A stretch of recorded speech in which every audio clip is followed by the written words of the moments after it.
Istiqomah dalam menjalankan ketaatan kepada Allah ialah orang-orang yang senantiasa hamba-hamba yang spesial di mata Allah Subhanahu wa Ta'ala. Berbagai macam nikmat yang telah diberikan oleh Allah kepada kita, sehingga mari sama-sama sudah sepantasnya kita bersyukur kepada Allah. Kita jalani hidup ini dengan karunia nikmat-nikmat yang diberikan oleh Allah, dengan menjalankan ketaatan kepadanya di atas tuntunan Nabi-Nya Muhammad ibn Abdullah Rasulullah sallallahu alaihi wasallam. Mudah-mudahan kita selalu dikuatkan iman dan Islam kita oleh Allah. Mudah-mudahan kita selalu diberikan kekuatan keistiqomahan kita oleh Allah di dalam menjalankan ibadah kita kepadanya, dan mudah-mudahan kita menjadi hamba-hamba Allah yang beruntung dunia wal akhirat. Salawat beserta salam semoga senantiasa selalu tercurahkan kepada junjungan kita, suri tauladan kita, qudwah kita, Nabi kita Muhammad Rasulullah sallallahu alaihi wasallam, beserta kepada para keluarganya, para sahabatnya, dan juga para pengikutnya. InsyaAllah kita termasuk umatnya yang mudah-mudahan mendapatkan syafaatul ujma kelak di yaumil qiyamah. Amin. Amin. Allahumma amin ya rabbal alamin. Alhamdulillah, kembali Allah mempertemukan kita di majlis yang mulia ini setelah kita salat subuh berjamaah. Kemudian kita tidak langsung kembali pulang, melainkan duduk di majlis ini dalam rangka berzikir kepada Allah, talabul ilmi, mengharap ridha, mengharap ampunan, mengharap cucuran rahmat dari Allah. Mudah-mudahan kita senantiasa selalu mendapatkan ilmu yang bermanfaat, yang bisa membawa diri kita kepada ketaatan yang lebih sempurna lagi kepada Allah. Dan di majlis mulia ini kita mengkaji kitab Ad-Dawa yang ditulis dan dikarang oleh Al-Imam Ibnu Qayyim Al-Jauziyah rahimahullahu ta'ala. Pada kesempatan ini kita akan membahas tentang kedurhakaan yang membawa petaka. Kedurhakaan yang membawa petaka. Seseorang atau satu kaum yang apabila dia berbuat dosa karena maksiatnya, itu pasti akan mendapatkan hukuman dari Allah berupa musibah, teguran, atau azab, tergantung kadar dosa atau maksiat yang dia lakukannya. Bahkan hukuman ini atau azab ini yang Allah turunkan kepada seseorang atas maksiat dan dosa yang dilakukan, bukan hanya di akhirat saja Allah turunkan bencana itu, azab itu, siksaan itu, melainkan di dunianya pun juga akan Allah turunkan kepadanya akibat kedurhakaannya kepada Allah Subhanahu wa ta'ala. Azab dunia bagi orang-orang yang durhaka akan dialami oleh seseorang itu sampai bisa seumur hidupnya. Kata Imam Ibnu Qayyim, azab dunia yang akan ditimpakan oleh Allah kepada manusia itu bisa dijatuhkan sama orang itu sampai seumur hidup. Karena seringkali dia bermaksiat yang sangat luar biasa besarnya dosa yang dia lakukan. Sehingga pada dasarnya dia sengaja menduakan Allah. Bukan berarti dia tidak tahu itu menduakan Allah, tapi dia sengaja melakukan dosa itu.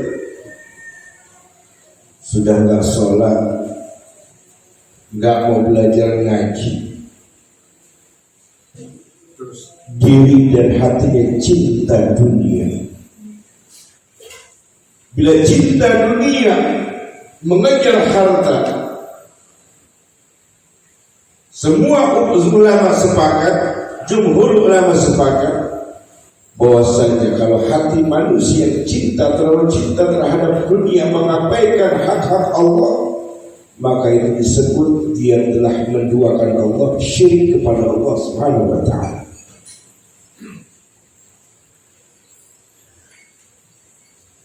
Jemaah yang dirahmati Allah Subhanahu wa taala,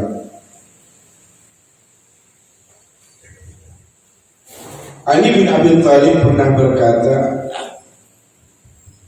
kata beliau, ya'ti 'alan nasi zamanun la yabqa min al-islam illa ismuhu wa la bil Qur'an illa ismuhu masajiduhum yawma idzin 'amirah yakhrabun min al-hadi ulama'uhum syarru man tahta adhinis sama minhum kharajatil fitnah wa fihim ta'ad. Kata Ali bin Abi Thalib radhiyallahu anhu, semoga Allah meridainya, akan datang kepada manusia satu zaman di mana zaman itu tidak ada yang tersisa dari Islam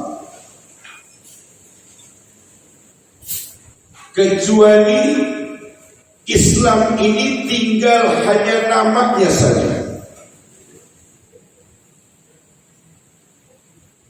Agamanya disebut Islam, orangnya mengaku Islam, tetapi orang-orang itu yang mengaku Islam, amalnya, akidahnya, akhlaknya nol, kosong.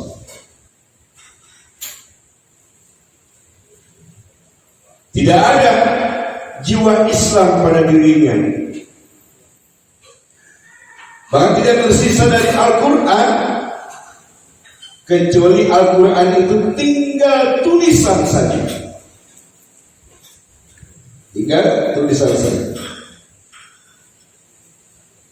Mereka enggan lagi membaca Quran, mentadabburi Al-Quran, apalagi mengamalkan Al-Quran. Karena mereka saat itu, manusia-manusia itu saat itu hanya mementingkan dirinya dalam urusan perut dan dunia. Masjid-masjid di zaman itu, kata Ali bin Abi Thalib, semua masjid yang di zaman itu makmur semua, banyak jamaahnya. Tapi banyak jamaah di masjid-masjid itu tidak ada hidayah. Tidak ada hidayah. Kenapa demikian? Karena kebanyakan orang-orang yang beribadah di masjid itu, orang-orang yang datang ke masjid itu tujuan ibadahnya bukan untuk Allah, bukan ingin mengharap ridha Allah. Yang pertama tujuannya pamer. Yang kedua, dia bukan tujuan menghidupkan di masjid, tapi mencari kehidupan di masjid. Masjidnya makmur, jamaahnya banyak. Kata Ali bin Abi Thalib, tapi rata-rata mereka semua datang ke masjid itu bukan untuk beribadah kepada Allah, ingin pamer. Itu yang pertama. Yang kedua, mereka datang ke masjid itu bukan untuk menghidupkan masjid, tapi mencari kehidupan di masjid. Nah, kemudian yang menjadi lebih bahayanya lagi kata Ali bin Abi Thalib, ulama-ulamanya di zaman itu, para asatidnya, para kiainya, para habaibnya, atau para orang alim lainnya yang berilmu, mereka adalah sejahat-jahat manusia yang ada di kolong langit, kata Ali bin Abi Thalib. Kenapa Ali bin Abi Thalib sampai menyatakan demikian? Karena munculnya azab Allah yang diturunkan di atas muka bumi ini lebih besar dilakukan oleh para mereka ulama-ulamanya. Kenapa demikian? Karena mereka ulama-ulama itu kebanyakan bukan lagi memperjuangkan agama Allah, bukan lagi tujuannya untuk memakmurkan agama Allah, tapi ingin mencari kehidupan dunia, ingin mencari kekayaan, mencari kedudukan, mencari harta. Penyebab utama dari datangnya banyak musibah atau azab yang Allah turunkan di atas muka bumi ini karena ulama-ulamanya yang jahat, kata Ali bin Abi Thalib.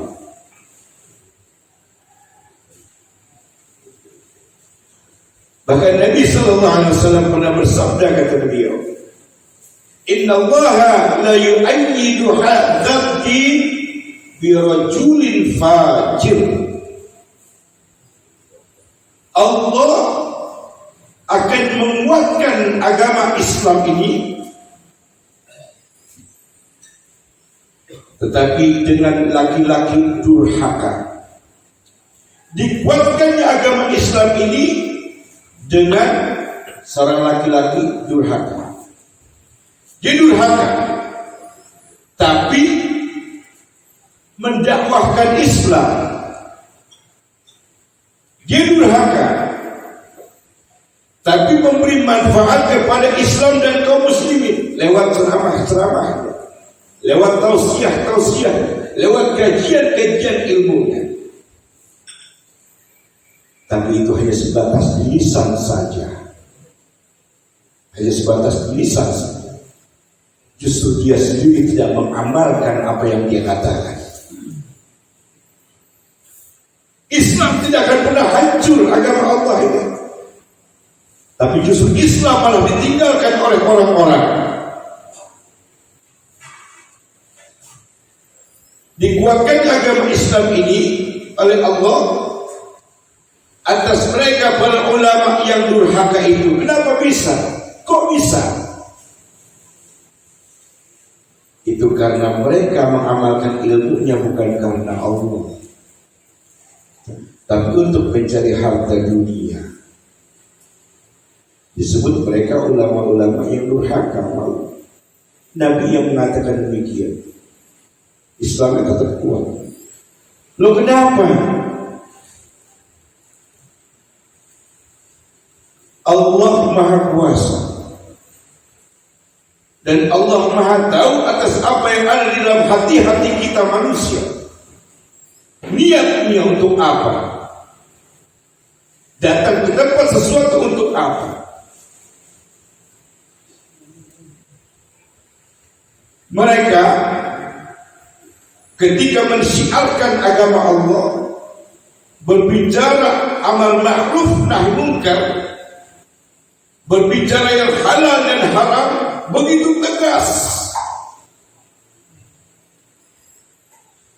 Tapi justru mereka tidak membenci manusia-manusia yang dibenci oleh Allah Subhanahu wa ta'ala.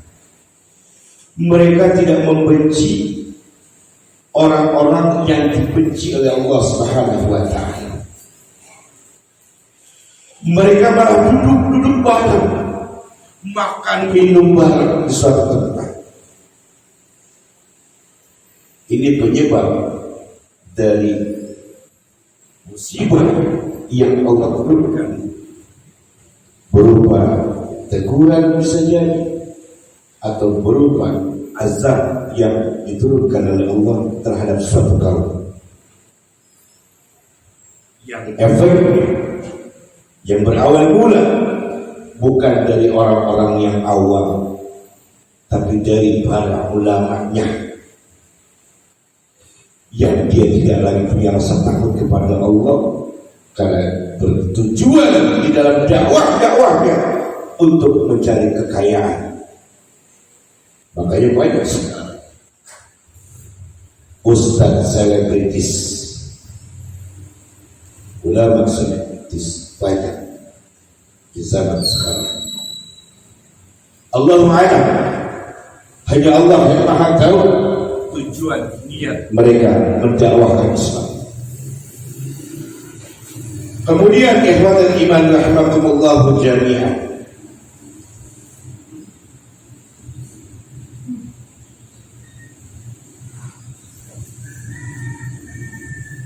yang menjerumuskan manusia ke dalam ancaman azab Allah bukan ibadahnya, bukan sholatnya, bukan ngajinya, tapi niat yang ada di dalam hati-hati kita. Niat yang ada di dalam hati-hati kita. Nah,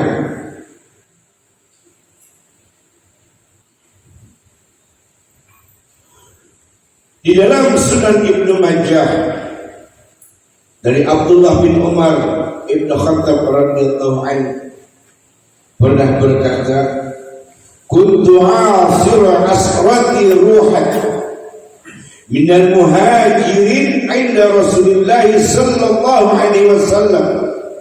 فأقبل علينا بوجهه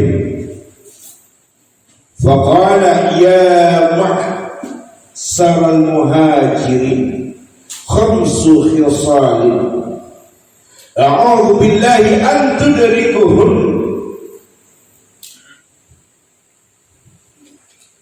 Kata Ibnu Umar bahwasanya aku ini adalah seorang muhajirin yang masuk Islam dalam urutan ke-10 dari kalangan kaum muhajirin. Kata Ibnu Umar radhiyallahu anhu, suatu ketika Rasulullah sallallahu alaihi wasallam menghadapkan wajahnya kepada kami kaum muhajirin, seperti ini berbicara, menghadapkan wajahnya kepada kaum muhajirin. Kemudian beliau bersabda, faqala ya ma'sar al-muhajirin 5 khisal a'udzu billahi an tudrikuhun. Kata beliau, wahai kalian kaum muhajirin, aku ingin memberitahukan kepada kalian ada 5 perkara di mana aku berlindung kepada Allah agar kalian tidak mengalami 5 perkara ini.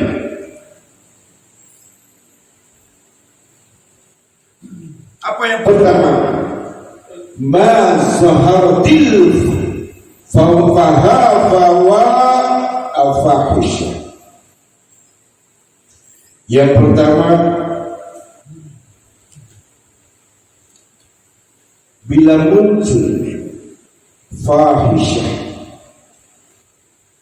perzinahan, lesbian, homoseksual, semua yang bersifat perzinahan muncul di suatu kaum, kata Nabi SAW, Jika mereka melakukan perzinahan itu secara terang-terangan, mereka melakukan terang-terangan,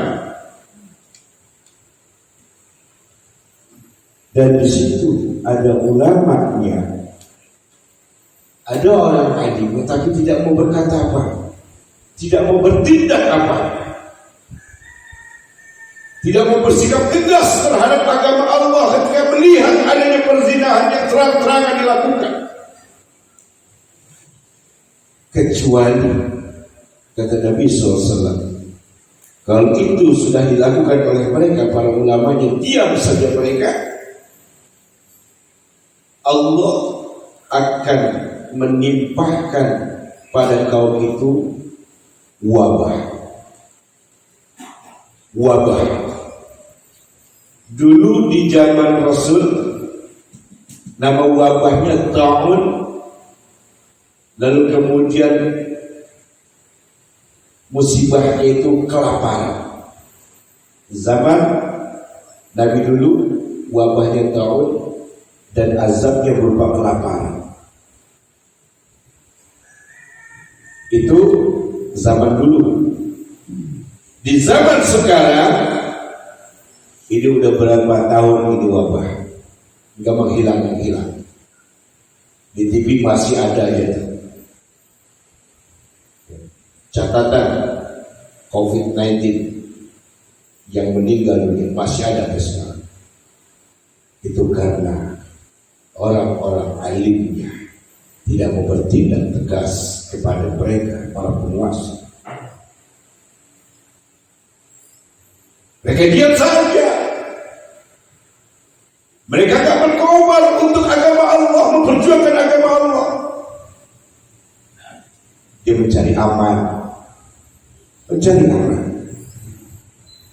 hanya untuk mencari keuntungan dunia, harta dunia. Para ulama yang akhirnya penyebab dari ini semua, apakah ini disebut musibah? Dengan wabah ini yang sudah hampir 3 tahun ini boleh jadi dikatakan suatu azab dari Allah Subhanahu wa ta'ala. A'udzubillah min dzalik. Yang dampaknya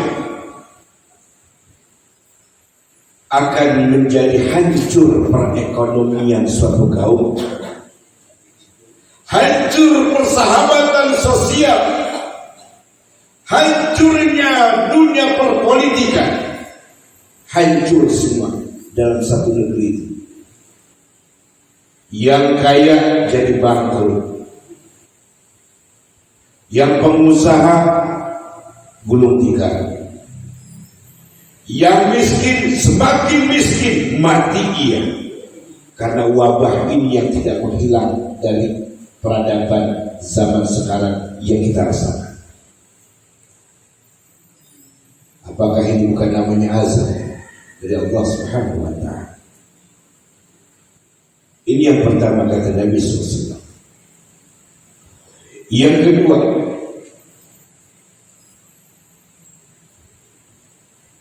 wal awja' allati lam takun fi aslafihim alladhi madaw.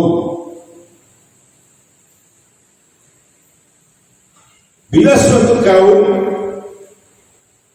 mengurangi timbangan atau takaran dari jual belinya, timbangannya dikurangi, ukurannya dikurangi, gak pernah pas, sengaja mengurangi timbangan, mengurangi takaran. Bila ada satu kaum para pedagangnya yang melakukan hal ini, kata Nabi SAW, Allah akan menimpahkan kepada mereka kaum itu paceklik kekeringan yang sangat panjang. Yang pertama, paceklik kekeringan yang sangat panjang. Yang kedua, Allah akan datangkan kejahatan para penguasa. Allah datangkan kepada satu kaum itu kejahatan dari para penguasa satu negeri itu.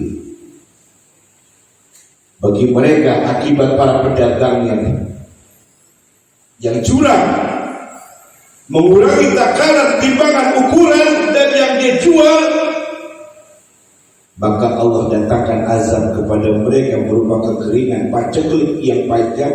Yang kedua, Allah datangkan kejahatan para penguasa. Akibat dari kezaliman para pedagang ini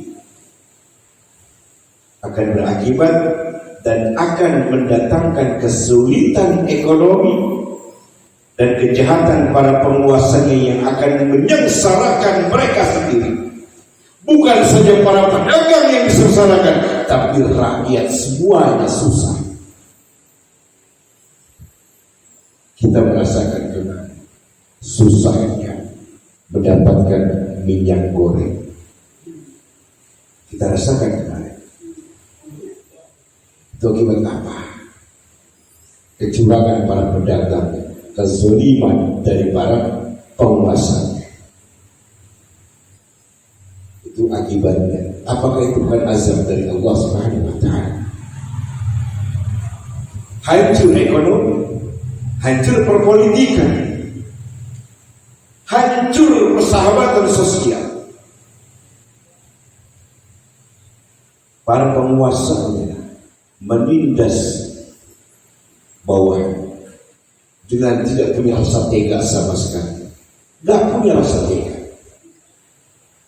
Ini bukan saya yang bilang, Nabi Sallallahu Alaihi Wasallam yang mengatakan dalam sabdanya. Lalu yang ketiga, bila suatu kaum menahan zakat dari harta mereka, dia tak mau berzakat, pelit, bakhil, kikir. Kalau sudah itu dilakukan oleh mereka, Allah datangkan azab dengan tidak menurunkan tetesan air hujan dari langit. Kalau saja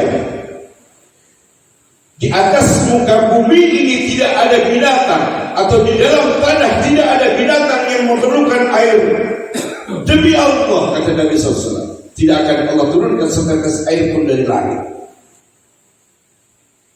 Karena perbuatan manusia yang durhaka kepada Allah Subhanahu wa taala, bukan saja durhaka kepada Allah, tapi durhaka kepada sesama manusia.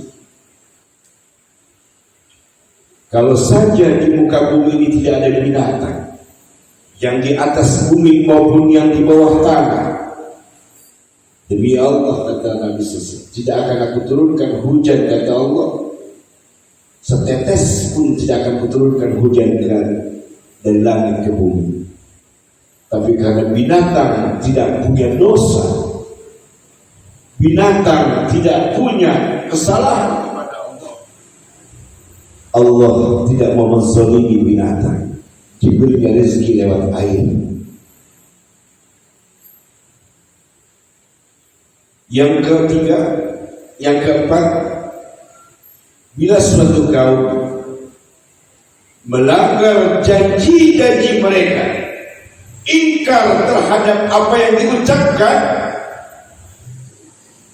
ini biasanya yang mengobrol janji ini biasanya pada saat pilpres atau pil-pil yang lainnya, dari tingkat RT sampai tingkat presiden sampai tingkat parlemen. Mereka melanggar janji-janji mereka yang pernah diucapkan. Kalau mereka itu lakukan, lalu Allah akan kuasakan kepada mereka musuh-musuh dari selain mereka, di mana musuh-musuh itu akan merampas harta kekayaan negeri itu. Sekarang sudah terjadi di negara kita. Sudah terjadi. Allah datangkan musuh-musuh dari selain mereka di mana musuh-musuh itu akan merampas harta kekayaan di negeri, sehingga rakyat menjadi sengsara, rakyat menjadi menderita.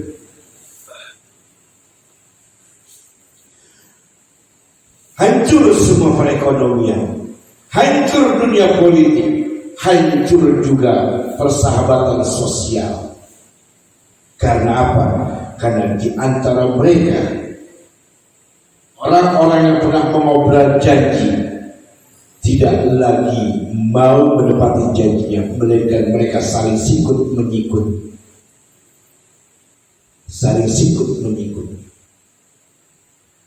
mencari kekayaan dunia.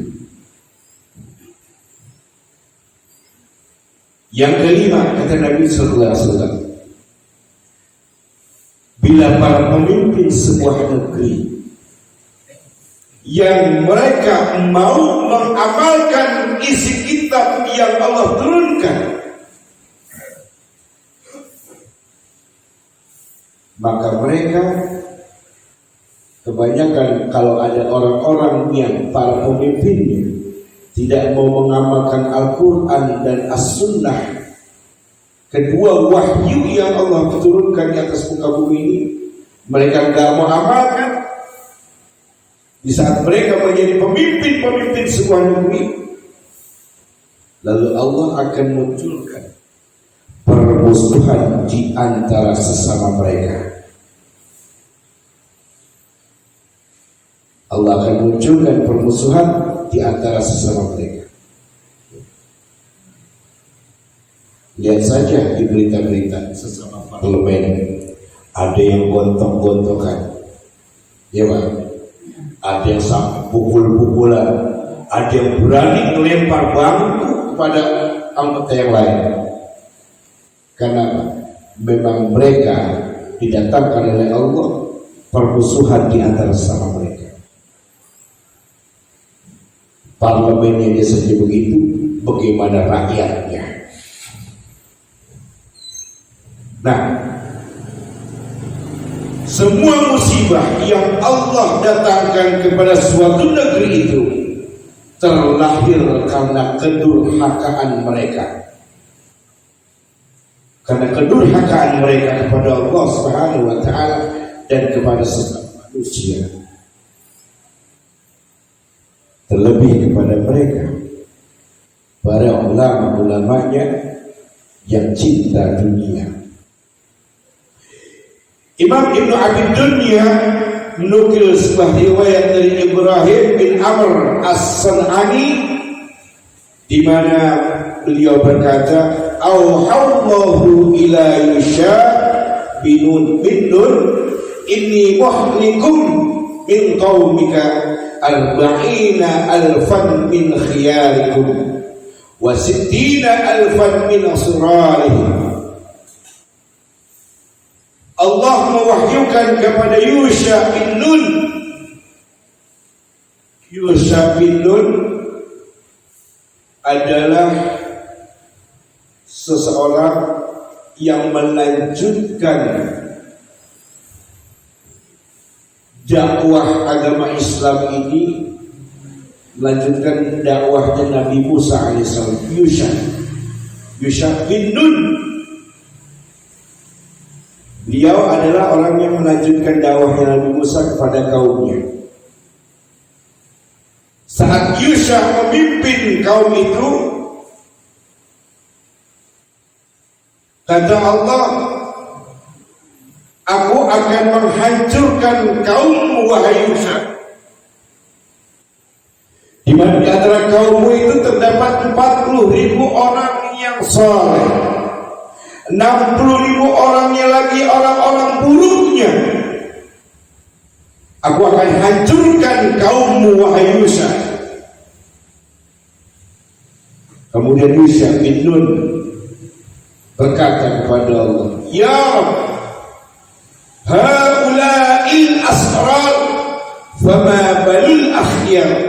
Ya Allah, kalau memang mereka orang-orang yang salah itu, orang-orang yang gak mau beriman kepadamu itu, Engkau hancurkan. Kau binasakan, tidak mengapa ya Allah. Tapi kenapa dengan orang-orang yang solehnya, kenapa mereka pun ikut juga kau binasakan wahai ya Allah? Allah menjawab atas pertanyaan Yusha bin Nun, kata Allah, innahum lam yaghdabu li ghadabi wa kanu yuwaqilunahu wa yusaribunahu, karena kebencianmu. Allah menjawab, karena mereka tidak membenci orang-orang yang aku benci, kata Allah Subhanahu wa ta'ala.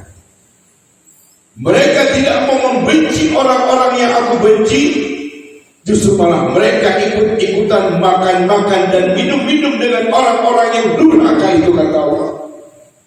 Bukannya membenci perbuatan buruk mereka, tapi mereka malah ikut bersahabat dengan orang-orang itu.